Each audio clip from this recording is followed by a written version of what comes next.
Everything just fell apart.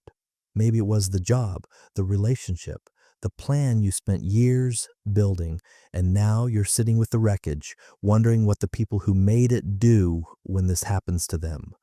Here's the answer, and it's far stranger than you'd expect. Psychologist Martin Seligman spent decades studying why some people collapse under failure while others rebuild faster than seems possible. What he found wasn't about talent, it wasn't about connections or luck. It was about a single, almost invisible difference in how people talk to themselves in the first 72 hours after everything goes wrong. Most people, when they fall, tell themselves a permanent story. This always happens to me. I'm just not the kind of person who succeeds. Things never work out. The language is absolute, timeless, total. And Seligman found that this language, not the failure itself, is what keeps people on the floor.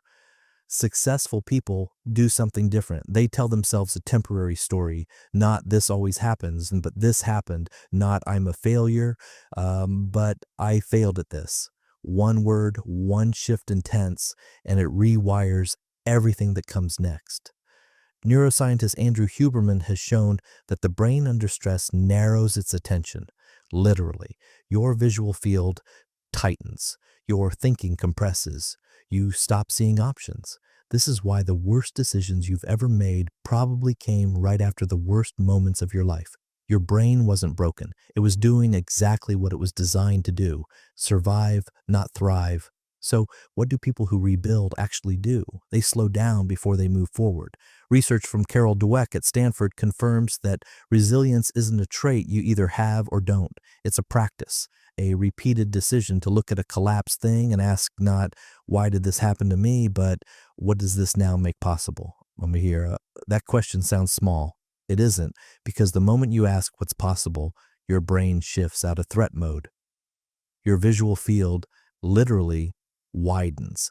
You begin to see doors that were always there hidden behind the one that just closed. Here's the counterintuitive part. The people who rebuild the fastest aren't the ones who feel the least pain. They're the ones who feel it fully and refuse to make it mean forever. They cry, they sit with it, they don't pretend it didn't hurt, but they draw a line, a quiet, deliberate line between what happened and who they are. You have the same ability right now, today, because everything that just fell apart, it was built by you once, and anything built once can be built again. This time, with everything you now know that you didn't before, everything just fell apart, and that might be the most useful thing that's ever happened to you.